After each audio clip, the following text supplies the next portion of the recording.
Conker's Bad Fur Day is yet another Grade A title from Rareware Limited, Nintendo's second-party developer behind games like Perfect Dark, GoldenEye, and Banjo-Kazooie. What makes Conker's Bad Fur Day different from the other games is that although on the outside it may seem like another cute and cuddly 3D platformer, underneath it's filled with blood and guts, gore, and suggestive themes. Conker didn't start out this way, though. In its initial stages, Conker 64 and Conker 12 Tales, it was much like Banjo-Kazooie and other 3D platformers for the N64. But after some restructuring and a lot of criticism from the press, Rare decided that they would rework the title into the M-rated form it is today. Conker's begins with Conker in a bar, drinking with his friends who are bound for war. After he has a few too many drinks, he stumbles out of the bar and meets up with a strange figure. Upon meeting the strange figure, Conker proceeds to puke on his shoes and then stumble out into the dark and rainy night. After stumbling around in the rain for quite a while, Conker becomes lost and passes out.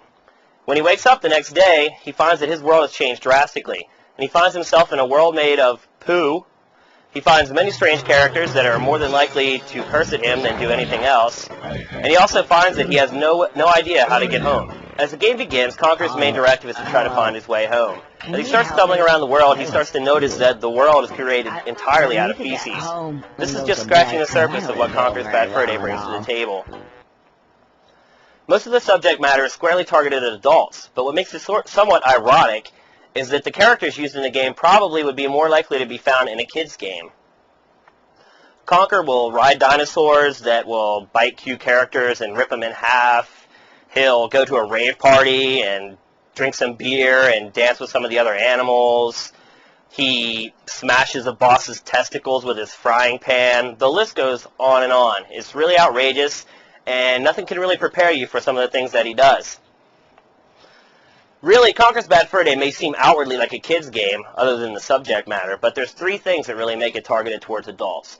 First of all, the subject matter, of course. Second of all, movie spoofs.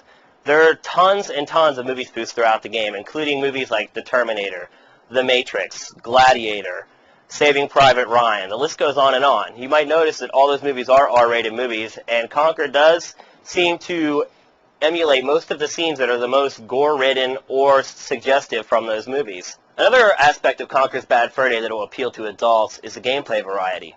Instead of having to go to different parts of the world and learn new moves and then come back and use them somewhere else, anytime you need a move, all you do is step on a context-sensitive pad and press the B button.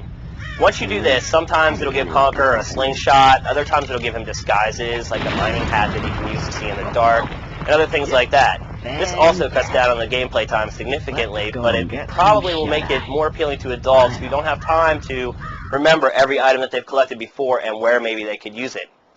Another aspect of the game that will appeal to adults is the multiplayer modes. The multiplayer modes has an extensive deathmatch mode for up to 4 players, and you can basically choose from dozens and dozens of weapons. You can set the time limit, you can set the frag limit, and then you go out and you blast it out. Unlike Perfect Dark or GoldenEye, though, this mode is in third person, and it's kind of similar to Jet Force Gemini's multiplayer deathmatch. And to be honest with you, the deathmatch in this form doesn't have the staying power of some of the other games, but it's still a nice touch at the end. As far as the graphics are concerned, there's really no equal on the N64 for Conker's Bad Fur Day. The graphics are simply incredible. From the reflection routines, you can see Conker's reflection as he's hovering above water, the real-time lighting that's multicolored. He can walk past lighting and you can see his shadow stretch along the wall. While this does present some problems with jumping, as you may know, in 3D platformers, the trick is always to watch the shadow come over the platform. That way you know when to land. Well, in Conker's Bad Fur Day, the real-time shadows don't give you that perfect circle underneath Conker, so you have to really rely on your eye a little more to try to judge your jumps.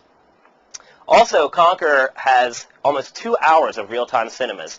Not only are these real-time cinemas include streaming voice, but they also have facial animations that match the text perfectly. This was done in Turok 3 for a couple cutscenes, but this is done all the way through Conker's Bad Fur Day, and this is really a first for the console. It's something that when you see it, you're like, wow, this is the next step on the console. But unfortunately, as you well know, this is the last year the N64 will probably be viable, so this might just have to be the pinnacle of graphical development on the system. As I had said before, the length is kind of short. It clocks in around 15 to 20 hours for the average player, which compared to previous Rare platformers like Banjo-Kazooie or Banjo-Tooie, that's quite short.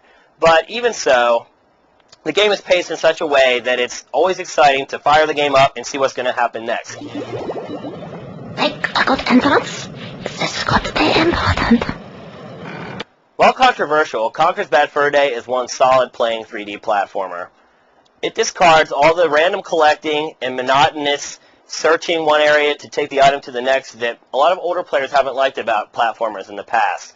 While granted, the graphics are still targeted towards children minus the gratuitous gore and violence, I still believe that the content, such as the movie spoofs, the toilet humor jokes, and the adult content, will appeal to an older audience, and if anything, hopefully people won't take it too seriously and they'll enjoy it for what it is.